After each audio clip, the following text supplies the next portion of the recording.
Praise the lord. దేవుని యొక్క శక్తి కలిగిన నామానికి స్తోత్రం కలుగునుగాక. ఈరోజు దేవుని యొక్క వాగ్దానము ఫిలిప్పీలకు రాసిన పత్రిక 3వ అధ్యాయము 14వ వచనము. క్రీస్తేసునందు దేవుని ఉన్నతమైన పిలుపునకు కలుగు బహుమానమును పొందవలెనని గురి యొద్దకే పరిగెత్తుచున్నాను అని ఇక్కడ రాయబడి ఉంటున్నది. అపోస్తులైనటువంటి పౌలు ఈ మాటను ఫిలిప్పీలో ఉన్నటువంటి సంఘ విశ్వాసులకి రాయుచూ ఉన్నాడు. నేను గురి యొద్దకు పరిగెత్తుచున్నాను, ముందున్న వాటిని మరచి గురి యొద్దకు నేను పరిగెత్తుచున్నానని పౌలు అంటాడు. నీ పరుగు ఎక్కడ ఉన్నది? దేని కొరకై ఉన్నది? నీ యొక్క ప్రయాసము, నీ పరుగు దేని విషయంలో ఉన్నది? దేన్ని పొందాలని నువ్వు పరిగెత్తుచున్నావు? ఓ క్రైస్తవుడా, ఈ దినము వాగ్దానాన్ని వింటున్న వారులారా ఆలోచన చేయండి. మీరు దేని కొరకో పరిగెత్తుచున్నారు, ప్రయాసపడుచున్నారు. కానీ గురి యొద్దకు చేరాలని మీరు ప్రయాసపడుతున్నారా? మీరు పరిగెత్తుతున్నారా అంటే మీ మనస్సాక్షి మిమ్మల్ని ప్రశ్నించుకొని, ఎందుకంటే మీ ఆత్మకి మీరే ఉత్తరవాదులు గనుక మీ ఆత్మ మీకు సమాధానము చెప్పని.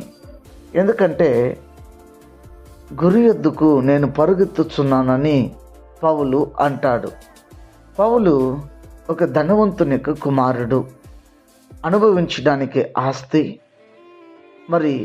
తను కోరుకున్నది తినడానికో ధరించుకోవడానికి బట్టలో సమస్తము కూడా పౌలు కలిగి ఉన్నాడు. ఆయనను సమస్తాన్ని కూడా పెంటతో ఎంచుకొని దేవుని యొక్క మహిమను పొందాలని, ఆయన ఉండే రాజ్యాన్ని చేరాలని పౌలు సమస్తాన్ని కూడా మరిచి ముందున్న వాటి కొరకు పరిగెత్తుచున్నాడు. మన ముందర ఉన్నది ఒక పరలోకం మాత్రమే అన్న విషయాన్ని గమనించాలి. మన ముందర ఉండేది ఒక నరకం మాత్రమే ముందు ఉన్నది అన్నది గమనించాలి. ఇవి రెండే మన ముందర ఉండేది. చాలామంది అనుకుంటున్నారు, నా ముందర లేదా నా వెనకాల చాలా ఆస్తి ఉన్నది, పాస్తి ఉన్నది, అంతస్తు ఉన్నది, బంధువులు ఉన్నారు, మిత్రులు ఉన్నారు. ఇవన్నీ కూడా దేవుడు ఇచ్చినటువంటి ఒక ఆశీర్వాదమే. దేనికంటే నీవు ఈ భూమిలో ఉన్నంత వరకు నీవు సంతోషకరమైన జీవితం జీవించాలని దేవుడు వీటిని నీకు ఇచ్చాడు. అయితే దేవుడు నీకు వీటిని ఇచ్చినప్పుడు వీటిని పొందుకున్న నీవు దేవునికి కృతజ్ఞతలు తెలియజేస్తూ ఇవన్నిటిని కూడా మరిచి మొదటి స్థానాన్ని దేవునికి ఇచ్చు గురి యొద్దకు నేను చేరుకోవాలి, ఇంత చేసిన నా దేవుడు పరలోకంలో నేను ఉండాలన్న ఆశతో తపనతో ముందుకు వెళ్ళాలి. చాలామందికి ఈ లోకంలో ఆశీర్వాదం కలిగినప్పుడు చాలామంది దేవుని మర్చిపోతారు. సంఘానికి వచ్చే కొంతమంది కూడా ఆస్తి కలిగిన తరువాత దేవుణ్ణి విడిచిపెట్టి వెళ్ళిపోయారు. గెహజీ ధనం కోసం ప్రయాసపడ్డాడు, వ్యాధిని సంపాదించుకున్నాడు.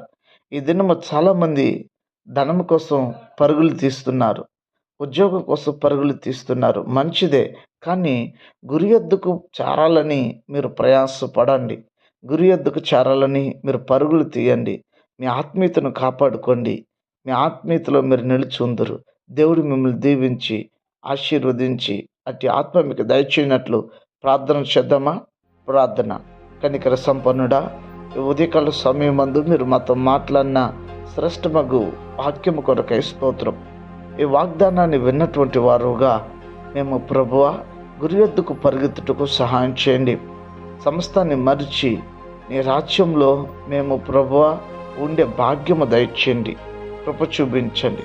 అనారోగ్యం చేత ఉన్న వారికి ఆరోగ్యము, ఆర్థిక ఇబ్బందులు ఉన్న వారికి విడుదల, రక్షణ లేని ప్రజలకు రక్షణ ఇచ్చి ప్రతి వారిని కూడా నీ రాకడికి సిద్ధపరచమని క్రీస్తు పేరిట వేడుకొని ఈ ప్రార్థన సమర్పించి ఉన్నాము తండ్రి. ఆమెన్. God bless you. దేవుడు మిమ్మల్ని దీవించి ఆశీర్వదించునుగాక. ఆమెన్.